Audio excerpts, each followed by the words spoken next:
And welcome back. Well, right now, Mike Straziuso is with us, and of course, the Roberts Rules is here as well. Good to see you, Mike. How are you? I'm terrific. How are you, Ken? Good. And today we are going to talk about the roles of, a few among other things, but roles of the president and the secretary. Am I right? Yes, for starters. Yes. And I know you brought some slides along that we're gonna show, and we can bring up that first slide about to keep order, right? It helps. Yes, it does. Yeah. And it is the responsibility of the president or chair Right. to maintain order, to direct the proceedings that happen during the meeting. The chair has the prerogative of calling on, not the prerogative, but the responsibility of calling on the next speakers. Right. Okay, including during the member comments. Right. If they limit the time that members are allowed to speak, the chair will direct the member when to wrap it up and Right. move on to the next one. It's wrap it up by calling it to enforce the rules. The secretary, on the other hand, is responsible for a written record of the proceedings. It's very often misunderstood that the proceedings include what was said and by whom, and it's what was done, Right. not what was said. And the boards vary. When I was on the board, we did not record what was said by every member during member comments. It was a record of the actions taken. Right. It's so important, especially if you want to do some research a year later. Yeah. And you're looking for actions that were passed by the board, and you go through all of the machinations of what was said. Right. Right. Okay. So on the next slide, a standard order of business. Standard Yes. order of business. Reading and approval of the minutes. Now, in the case of our Laguna Woods boards, the minutes are sent out 4 days in advance of the next meeting. Okay. And this is a great benefit because at the meeting, the minutes do not have to be read. They can be approved Right.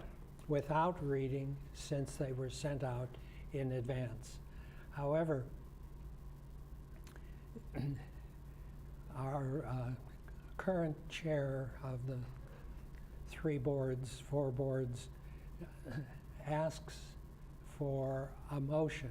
Right. It does not require a motion.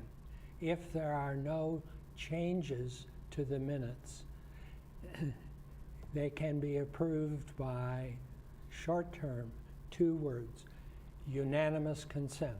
Okay. Okay? And they are now the records until the minutes are approved by the board. Okay. They are not the records of the board. Okay.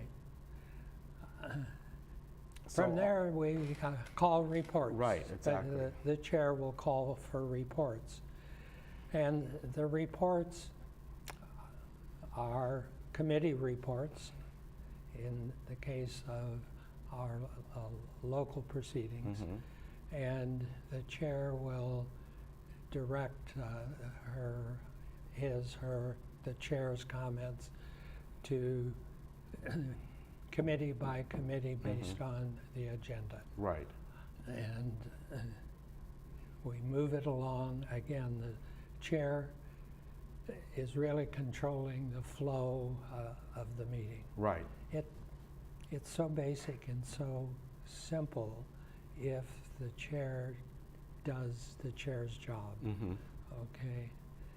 From reports, and those reports may include some motions. Right, exactly. We go to unfinished business. Unfinished business, anything that's carried over from previous meetings. Right. Or postponed to the current meeting. Okay. And here again, if it is a resolution, the chair must request that the resolution be read, and then a motion to approve in a second. At that point, the chair is obliged to give a encapsulation of that motion, to give it to the body. Right. It isn't passed to the body until the chair repeats the motion, the title of the motion. We are now, and the unfinished business as well as new business, that point at which it belongs to the body depends on the chair. Okay. The chair, unfortunately, and it's not illegal or preventing the process. Right. The chair typically in today's meetings is announcing, okay, is there any discussion? No. Is there any discussion on the motion to? Please. Right. So moving on after that, adjournment, recess, and standing at ease. I haven't heard the standing at ease before. I haven't heard that, to stand at ease. And we'll get to that. It's on your list here, but I haven't heard that one before that I recall anyway. Okay. So adjournment is at the, yeah. You know, in this particular parliamentary motions guide, the very first highest priority is to close the meeting. I move to adjourn. Does it interrupt? No. Does it need a second? Yes. Is it debatable? No. Is it amendable? No. So at any point during the meeting, if there is a lull, a member of the board may, I move that we adjourn. Really? Okay. So any member of the board? Any member of the Okay. board at any point of the board meeting has the right to make a motion, offer a motion to adjourn. Adjourn is the natural sequence. If the agenda has been completed, Right. then a motion to adjourn. However, our meetings have a recess because they move from the regular open meeting Right. to a closed meeting, and therefore the meeting is recessed, the audience is excused, and they move on and call the meeting back to order in their closed session. So we have a recess. But it isn't just that moment. You can call a recess, the chair can call a recess at any time. If there is commotion, Right. Disorder going on, it would may be appropriate to call a recess. Right, exactly. Settle things down. You may even require to clear the audience. Okay. Okay. Now, what Recess. is to stand at ease? To stand at ease is even a lesser level to catch your breath. Okay.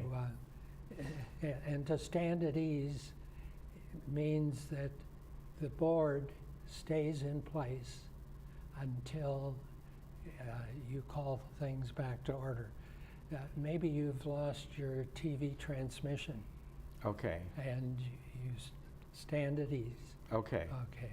All right. Once again, a fail-safe way of interrupting the meeting without adjourning the meeting. Okay, and that could be even if, which happens in any kind of a meeting, they've lost their place a little bit, and they may say, let's stand at ease, and it's basically, let's all catch our breath for a minute as well, right? Let's just let's look over what, and then, okay, and then, do they have to then, the person who's presiding have to say, okay, we're now out of ease, or how do they come back, like out of recess, or how do they come back from that out of a stand of ease? Call the meeting back to Okay. order. All right. So, steps to effective presiding.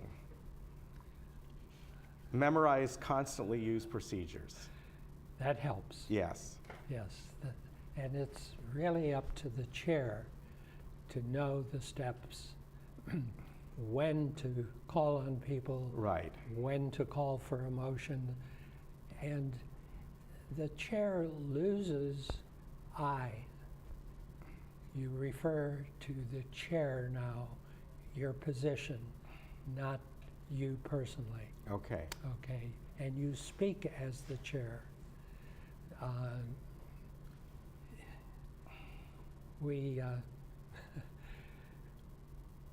One of the controversies, when does the chair have the right to vote? Mm-hmm. And the standard, create a tie, break a tie. Mm-hmm. And if the chair is inclined to join the debate, there is a duty to yield the chair, give the gavel to your vice president, Mm-hmm. join the debate until the vote is taken. Okay. Okay. Memorize constantly used procedures. All right, and make sure all known what's being debated and voted on, right? Yes. And the recommended way of doing that is repeating Right. the motion. Right. If the motion is not repeated, particularly we're ready to vote Mm-hmm.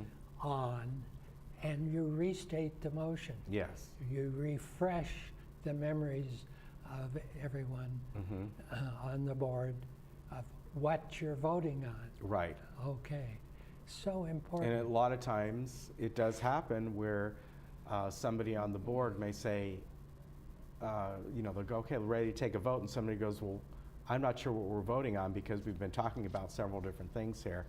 And that's the duty of the chair or president to say, this is what we're voting on right now, whether it's an Absolutely. amendment or whatever it may be. Absolutely. Okay. So, and then of course, learn how to conduct voting, and that's been talked about a lot, on and off. And then know the steps in a meeting. Again, these are pretty basic things, as you've talked about. It's keeping that meeting flowing and orderly. Simple as that, right? As simple as Yes. that. Yes. And points of order and appeals. Now that's something that can get a little tricky.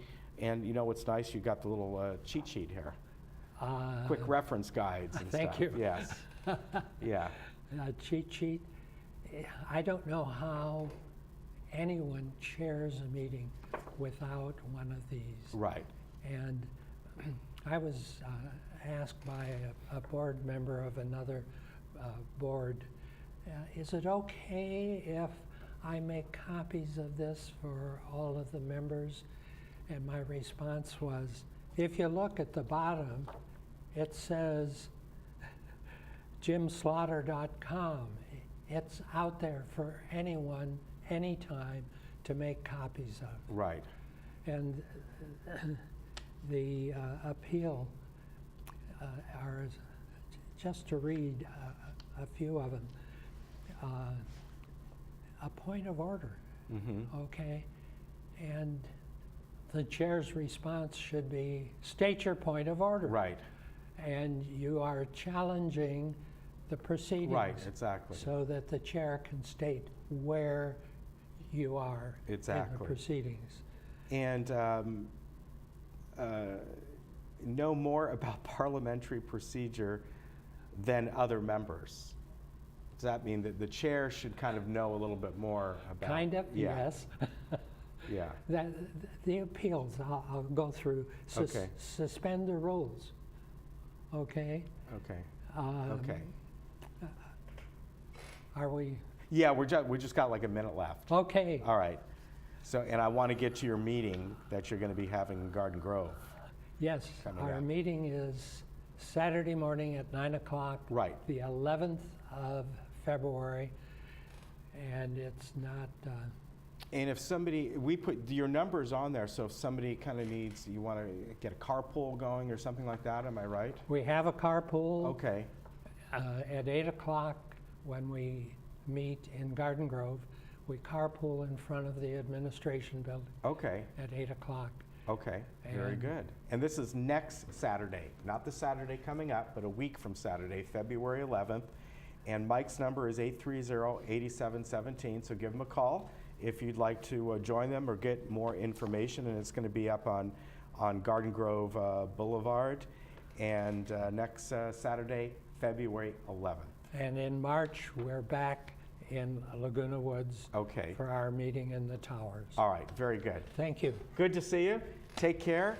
And like you said, all the stuff is available. A lot of it's online, or you can pick up the books and that sort of thing, and get yourself in the know, right? Absolutely. All right. We'll be right back.